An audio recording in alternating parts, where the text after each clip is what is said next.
একটি পুকুরে তিনটি মাছ বাস করত। তারা একে অপরের বন্ধু ছিল এবং প্রায় সমস্ত কিছুই তারা একসাথে করত। একদিন এক জেলে পুকুর পাড়ে এসে মাছদের দেখে আনন্দিত হয়েছিল। সে একটি জাল ফেলে এবং তাদের ধরার পরিকল্পনা করল। বুদ্ধিমান মাছগুলো একটি আলাদা পুকুরের সন্ধান করার পরিকল্পনা করছিল।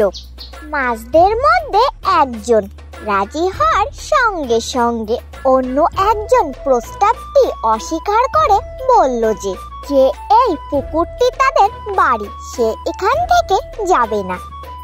তৃতীয় মাছটিও বলল যে এই পুকুরটিতে আগে কখনো কোনো বিপদ আসেনি, আমি এই পুকুরটি ছেড়ে যাওয়ার কোনো যুক্তি দেখতে পাচ্ছি না। আমি মনে করি এটি কাপুরুষের মতো কাজ হবে।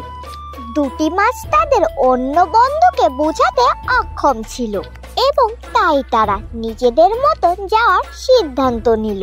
পরের দিন জেলেরা তাদের জাল ফেললে প্রথম দুটি মাছ পালিয়ে যায়, তবে তৃতীয় মাছটি ধরা পড়ল।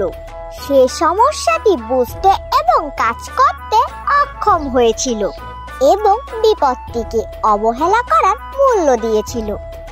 এই গল্পটি থেকে আমরা শিখলাম যে বিপদ বুঝে আমাদের কাজ করা উচিত।